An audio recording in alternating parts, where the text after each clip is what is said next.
Hi, everyone. Thank you so much for coming today. It's really nice to see everyone in our last webinar of the 3 Parts Grants webinar. So glad that you made it.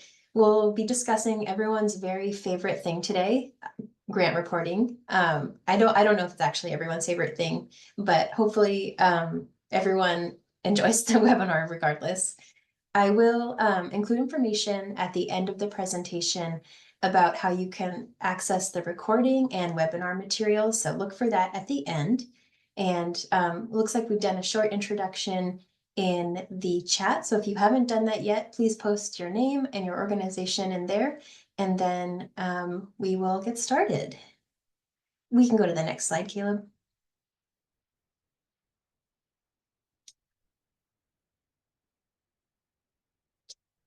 Did we go past the agenda? Okay, cool. Just for a quick agenda, from around 10 to now, we're going to do some welcome and introductions. From around 10:05 to 10:45, we will go through award processing and donor stewardship, setting yourself up for success, so tracking data through your grant period, and then going over some grant reporting best practices. And then at 10:45, my colleague Jonathan Williams will be leading the Q&A, and we will also take some suggestions or ideas for future topics if anyone's interested in providing that.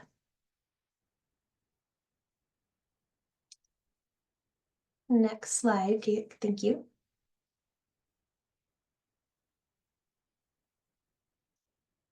Cool. So before we jump into the full presentation, I wanted to introduce myself, and then Jonathan can introduce himself too.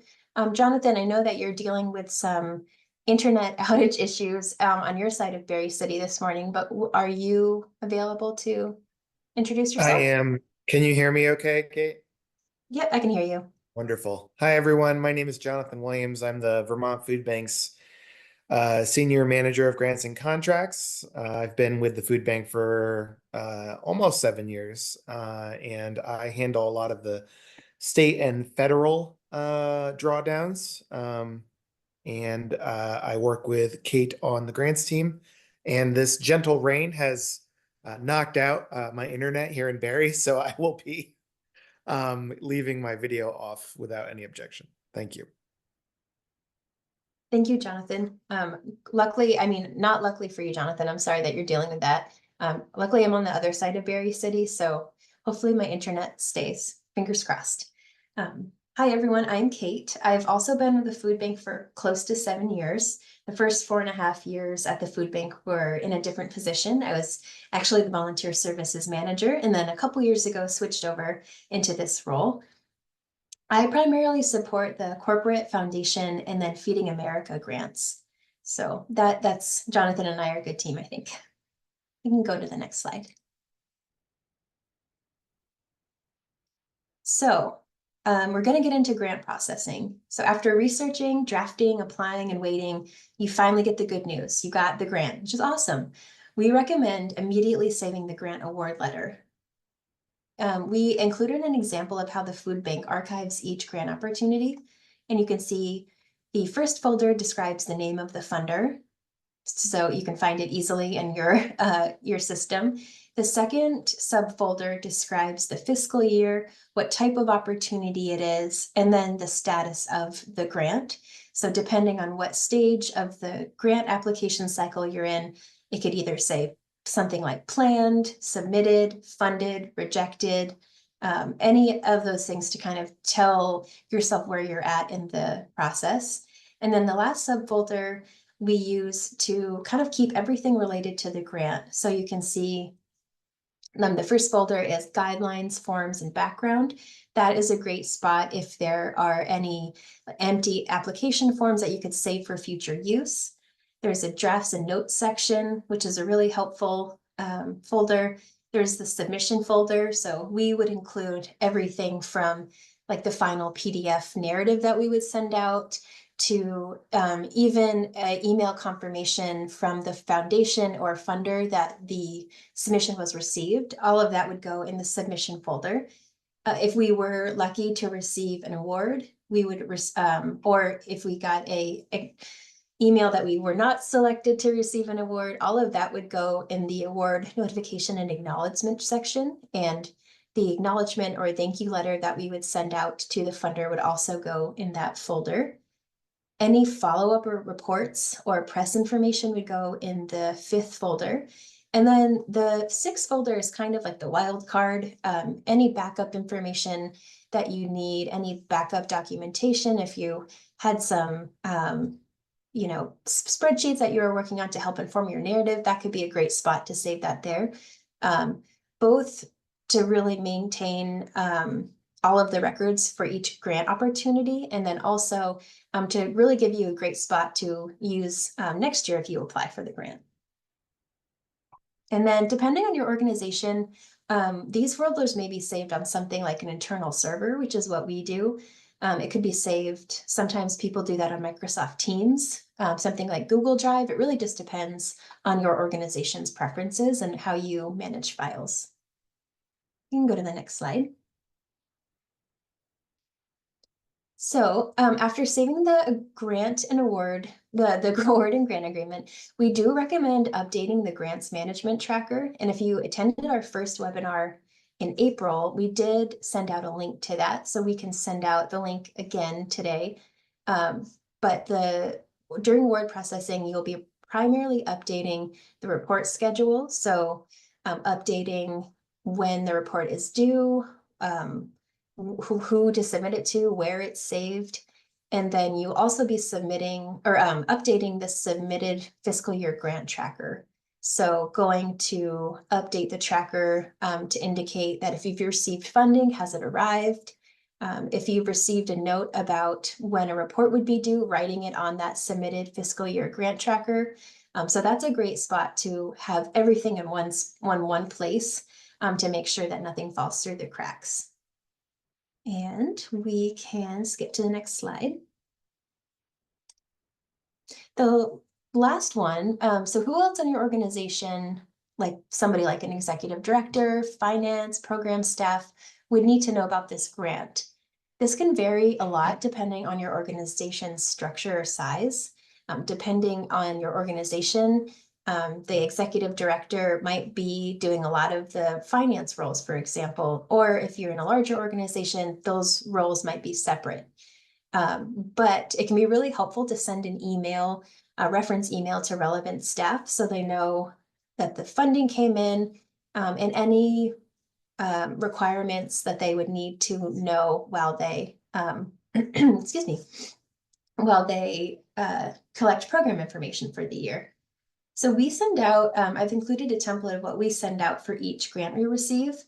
You can see that it includes the funder, the program. So that could be anything at the food bank. That could be something like youth programs, general operations, Vermonters Feeding Vermonters, any particular program that shows where the funding is going, the amount that we received and the date that we received it, the admin rate, if that's applicable, the amount available for the program after you subtract the admin rate, the grant period, which can be really helpful for finance folks.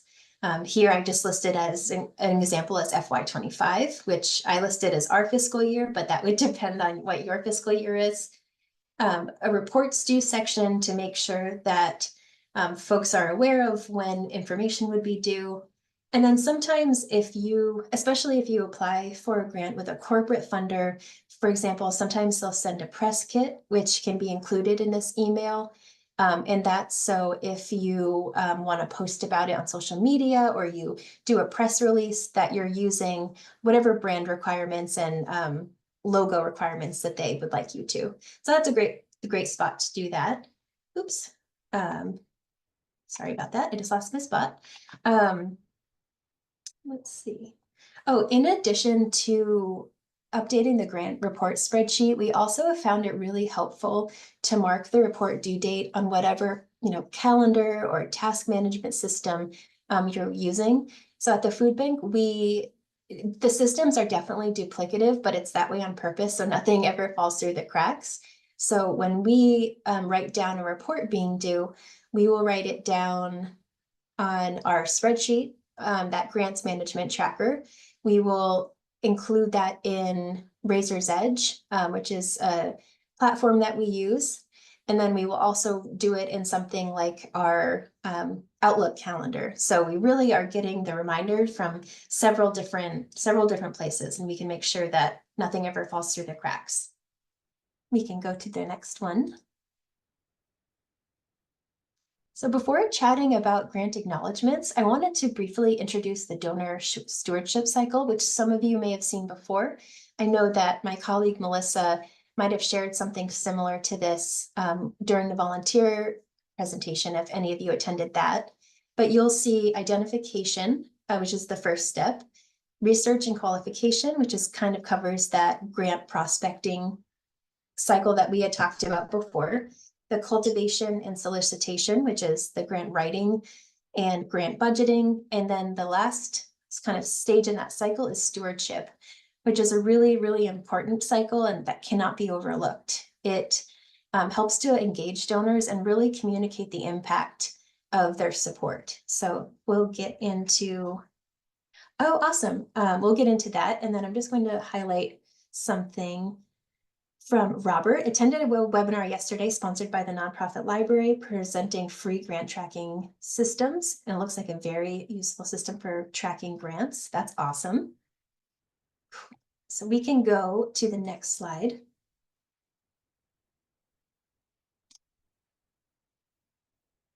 Awesome. So some grant acknowledgement best practices include prompt acknowledgement. At the food bank, we aim to send out a personalized acknowledgement within a couple of days of receiving the gift. So, you know, that really shows that the funder that you're organized, you've received that, and it really conveys the gratitude that you feel in an efficient and speedy way. We include the amount of funding received and then how it was received. So for example, we could write in an acknowledgement letter, "Dear funder, thank you for the gift of $2,000 received on September 26, 2024 via check," and then we would include the check number. So for example, check number 1111 and dated 9/21/2024. So that's really important to include. And then we also clearly communicate what the funding will be used for. So in the acknowledgement letter, we will explicitly state something like, "This gift will be used to support the Vermont Foodbank's general operations or the Vermont Foodbank's youth programs." So that's a really important thing to include. And we can go to the next one. Oh, Caleb, just saw your comment. Oh, and I forgot to mention this in the beginning, but if anyone has questions, we can, Caleb can collect them and we can go through them at the end. Or if you want Caleb and Michaela and Amy, we can also just stop and do questions as we go through. So if you see anyone typing in a question that you think would be helpful to just call out sooner rather than later, just let me know and we can stop and answer that question too. Does that sound good, Caleb? Okay. That sounds great. Yeah. Awesome. So an acknowledgement place is also a really great spot to personalize your letter. This can be a spot to share a program quote illustrating the impact of the program. So for example, I recently wrote an acknowledgement letter for our Community Kitchen Academy job training program. And one of the quotes that I wanted to use was from a program survey from a participant, a graduate of the CKA program, that was talking about the impact of the program on their life, what they learned, and what kind of how their future had changed a little bit from participating in that program. And it was only a couple of sentences long. They don't need to be long quotes, or they probably shouldn't be long quotes, but just something conveying the impact of the program is really great. And I think helps donors or funders feel really engaged with your mission and feel proud that they are helping to support your program. It's a great place to tell a story. So sometimes, like I mentioned, we can use quotes. You can use a narrative about a particular person who was helped. You can include pictures. It really depends on your organization's kind of style preferences. But it should really tell a story and tell the funder the impact of their gift. And then I only mention this because I have almost made that mistake a couple times before, but do check your quotes from year to year to make sure you're not using the same quote 2 years in a row. I've almost done that a few times and I've had to like last minute change out my quote. Let's see. If the acknowledgement is also functioning as a formal tax receipt, so something outside of just like a handwritten note, if it also needs to function as a tax receipt, include your organization's tax statement at the bottom. And if you don't know what that is, that could be something that your ED or CEO knows about, or a member of your finance team. You also might know it by heart, so just include your organization's information. And I did include an example, something that we would say at the bottom of our acknowledgements is no goods or services were provided in consideration of this gift. All contributions are tax deductible as allowable by law. This is your receipt for reporting purposes. And then we would also include our EIN number, which is our nonprofit number. We can go to the next slide. So like we've talked about with grant prospecting and grant writing, every grant opportunity is different. And just like every grant application is different, every grant report is different. Sometimes you'll get a very similar template, but oftentimes they'll be asking for different information from report to report. So you'll have to use your investigative skills to pull that together, just like you would for a grant application. You can encounter simple report forms, which are my personal favorite. You can encounter financial reports, which can vary a lot in the information that they're asking for, or you can also encounter narrative-based reports, which might ask you to discuss some qualitative and quantitative information about challenges, successes, outcomes, and then future plans. So it really depends on what the funder wants. But like grant applications, we can go to the next slide. So like a proposal, narrative, and budget, grant reports should tell a story and illustrate the impact of a grantor's gift. They should honestly and transparently communicate successes, challenges, and lessons learned. And third, accurately and thoroughly show how your organization has managed the funding. We can go to the next slide. So just before we get into some of the different types of reports, if you do need to collect information from for the report, something like financial information, budget information, program information, it is best practice to reach out to the relevant staff at least 1 month before the due date. At least that's what we do at the food bank to make sure that if there's information to gather or data to collect, that your program staff or other members of your organization have time to do that in an accurate and efficient way. Just like a grant application, we always aim to submit our report 1 week before the due date, and this will help ensure your report is submitted on time. We've all run into something where we have an internet outage or we get sick close to the due date of a application or a report, and making sure that everything is in around a week before the deadline can help to safeguard against any of those technical issues that you might run into. That we've all run into them. And then lastly, we save the report in the grant opportunities folder that I mentioned in one of the earlier slides. And then this can serve as a helpful resource both for other program reports. So if you did a general operations report for a particular funder and you have another general operations report coming up for a different funder, that could be a great starting point to use some of that material over again and save yourself some time. Or it could be a starting point for next year's report. If this funder is very particular, has a very particular structure that they want for their report, saving all of this information is really helpful and can give you a spot or like a template almost for the next year if you receive funding and have to report on it. And go to the next slide. So I've included an example of one of the Vermont Foodbank's report forms. This is for the capacity fund. Something that I really love about this report is how it prioritizes accessibility. This report, unlike a lot of reports that I've seen out there, can be completed in a lot of different ways. It can be answered through video, photo, through scheduling a brief phone interview, through the written word. I think that is an amazing accessibility component of this application or report. And I think this is where how you can see equity and accessibility, how you can see them show up in the grants world. And it is my hope that funders would do this more often. Unfortunately, I think this is the exception, not the rule in the grant reporting world, but I'd love to see more funders do something like this because I think it really eases the burden on folks that are writing grant reports, and it also levels the playing field a little bit more for folks that might be submitting those reports.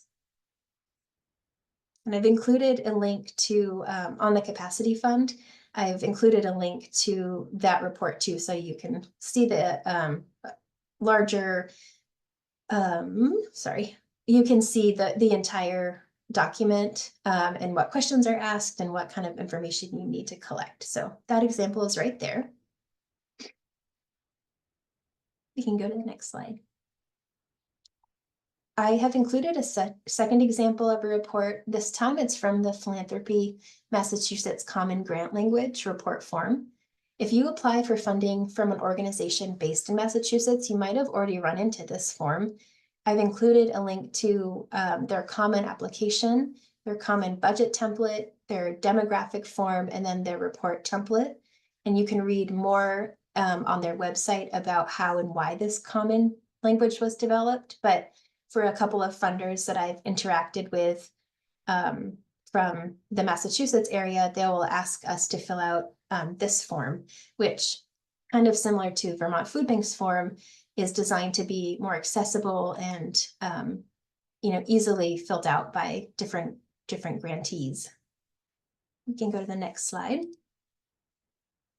So I think Jonathan might be working on one of these right now. So my thoughts and condolences, but this is an example of a financial report for a federal grant, the SF 425. Reporting for federal grants can be very time consuming. That's part of what we talked about in the grant prospecting and grant writing webinars. The opportunity cost of applying for those grants is that there is a significant time burden as you go along with those opportunities, but often the funding can be a lot more than going through private foundations or corporations. So it is kind of a trade-off, but this is an example of what a federal financial report could look like. And there are a lot of resources on grants.gov to help with every stage of the federal award process. And then I've included a hyperlink in this slide. I'm not going to get into that too much right here, just because federal grant reporting is kind of a, it's its own beast. And maybe we could do a separate grant webinar on that. But if you have any questions about what that looks like, what the stages are, I've included some more information and resources at the bottom of the slide. You can go to the next slide. So this one is more typical. Funders may ask to see a detailed financial report highlighting either your project's or organization's budget, actuals, and then the variance between the two. So for example, if you had budgeted that personnel was going to be $10,000 for your program and it ended up being $12,000, they will ask to see the two figures and then what the difference between the two figure was. And I've included an example from the Archstone Foundation. This little screenshot below is from them, and it breaks down the budget versus actuals into every quarter. Other grantors, at least the more that I've seen, have broken it down into annual figures, but depending on the funder, if you're having to fill out quarterly reports or biannual reports, they might ask you to break down those numbers into quarterly figures. It really just depends on the folks. If you applied for general operating funds rather than a specific project, so for example, if the food bank was asked to do this for a youth programs grant, we would provide our youth programs budget and then what we ended up spending for our youth programs budget.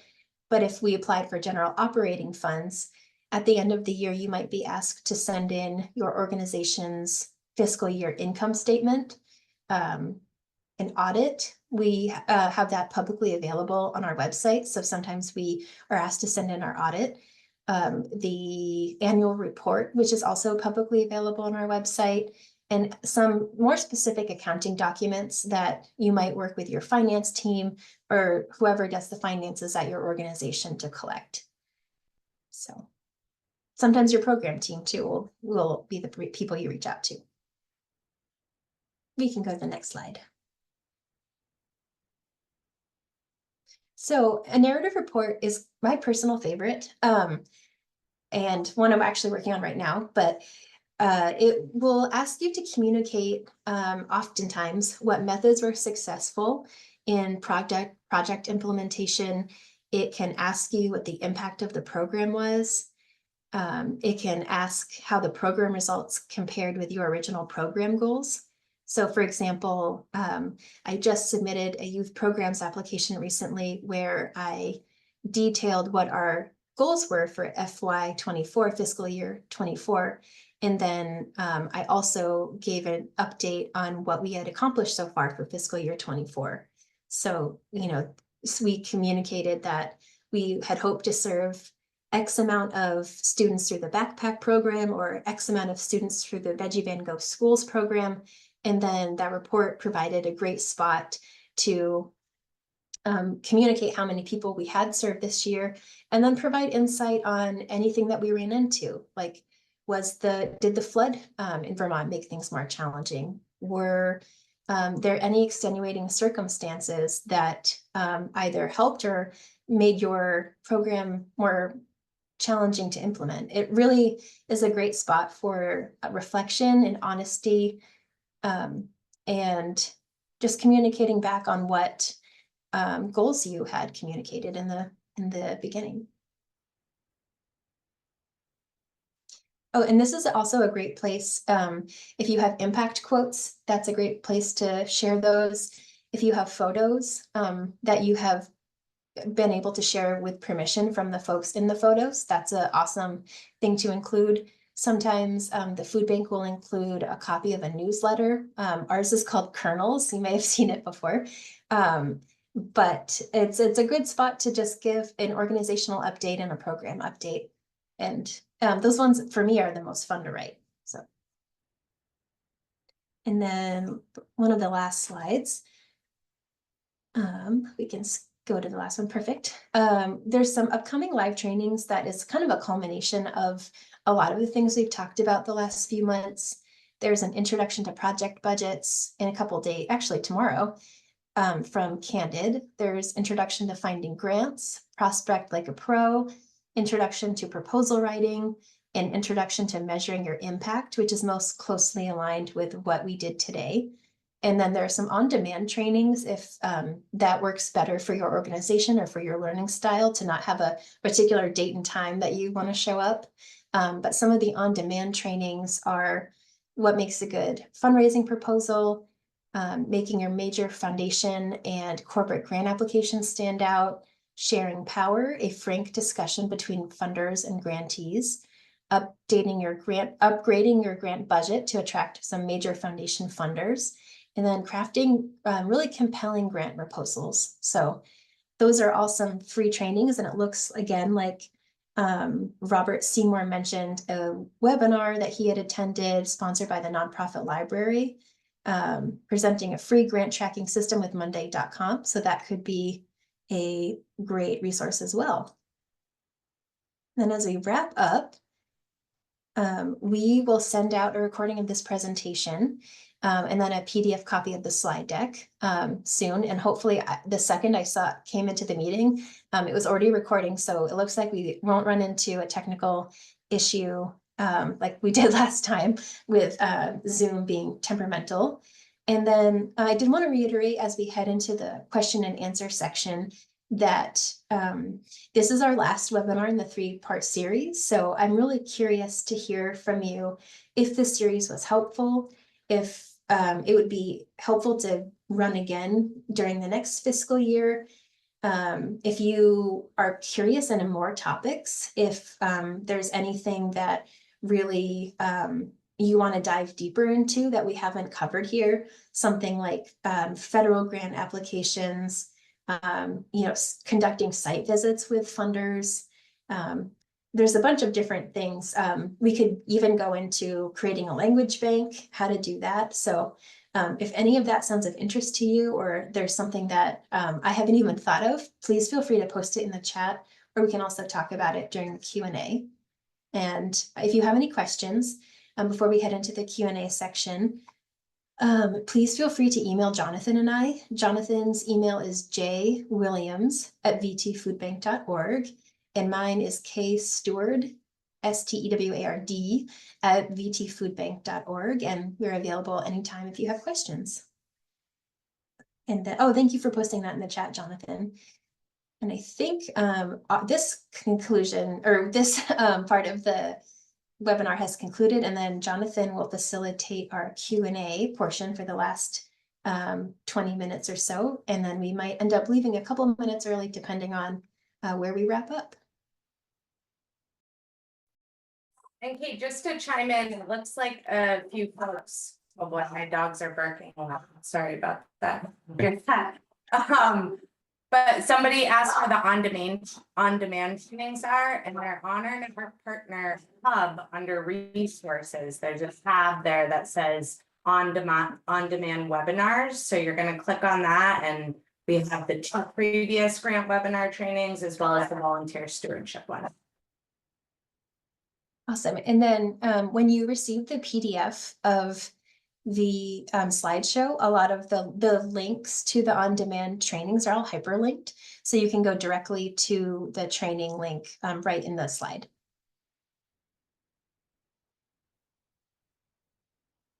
Should I hand it over to you, Jonathan? Sure. Thank you, Kate. I will continue to keep my video off because I am on my mobile hotspot. I apologize for my neighborhood's internet outage, but if you have any questions, please raise your virtual hand or post them in the chat, and we will do our best to answer them.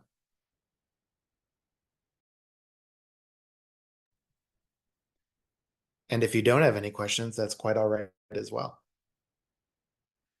I just want to firstly emphasize how important it is to acknowledge a grant in a timely fashion. That's backed up by a lot of empirical data with regards to stewarding donors through the donor life cycle. If you promptly acknowledge a gift or a grant, you will see a return on that in the future. That donor or grantor is far more likely to give again. And there is data to back that up. And I would encourage you to also, when using, as Kate highlighted, when acknowledging a gift to, especially if it's a donor with which you're trying to cultivate a relationship, take the time to personalize that acknowledgement letter. Have your CEO write a little note in the corner that says, "Thank you so much for your continued support." That kind of personal touch makes all the difference in the world. And it's really a smart thing to do.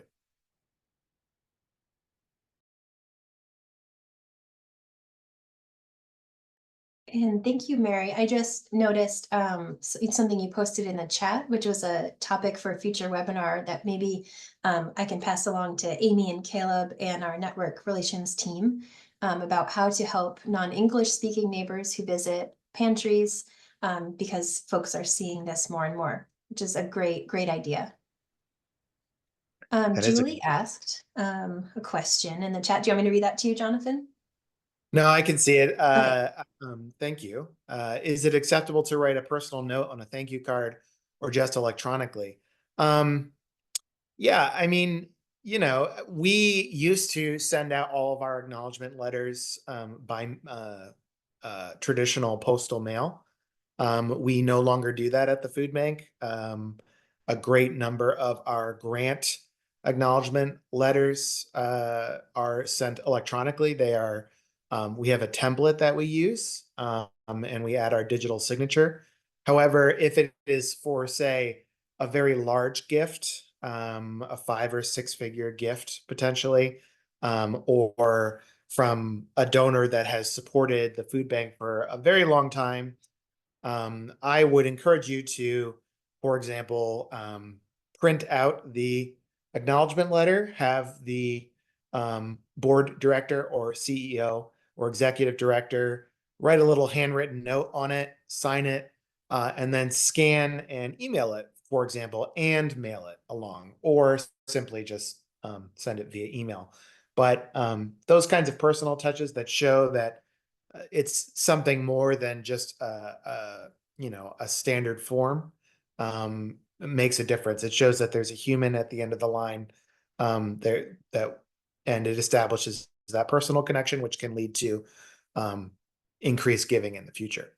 But yeah, sending a thank you card is also acceptable, along with the acknowledgement. Often you can and should do both. They are either one document or two, simply because many givers, many grantors want that acknowledgement and that tax language for their records.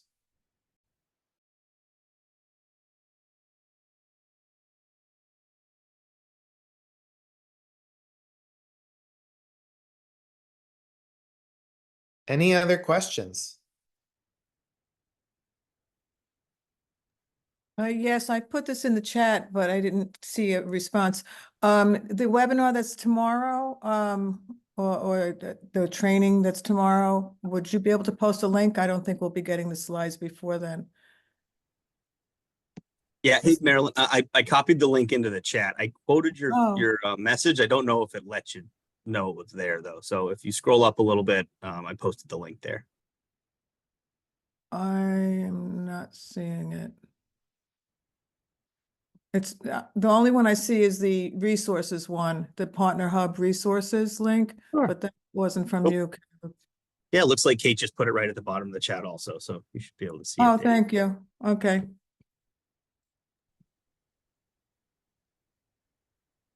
Yes, Candid is a great organization, and their webinars are very useful. Great, thank you.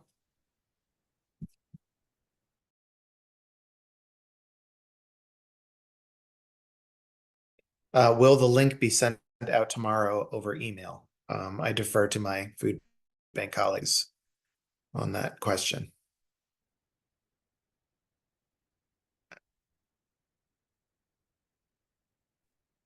Do you mean the recording to this webinar?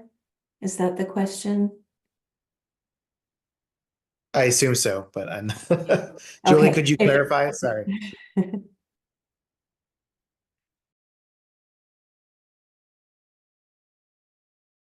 If it is about the recording from today's webinar, we may need a little bit more time just to go over the video recording and edit it for the beginning pieces. I would say maybe by Friday or Monday, we could send it out. Julie, if you're referring to the candid.org training, I don't think we'll be sending out that link via email, but I would encourage you to navigate to candid.org, and their training offerings are very prominently displayed on their website, and you can access them that way.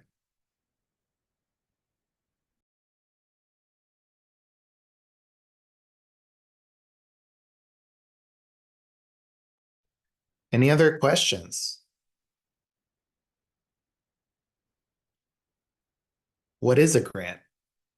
No, I'm kidding. Well, thank you all for attending today's webinar. I will hand it back to Kate to close us out. Yeah, thank you so much for attending, everyone. If you do have any questions that, you're eating lunch in a couple hours and something pops into your head, please feel free to email Jonathan or I. We're happy to answer any questions that come up later. And Jonathan did post our emails right in the chat, jwilliams@btfoodbank.org and kstewart@btfoodbank.org. And then besides that, if you have any thoughts about future webinars, if it would be helpful to run this webinar series again, if there are any topics that you want to do a deeper dive into, please feel free to let us know. And then that can help inform what we do during fiscal year 25. But other than that, we are all set for today. And I hope you have an excellent rest of your day, despite the gloomy, rainy weather outside. And hopefully I'll see some of you soon. Thank you. Bye, everyone.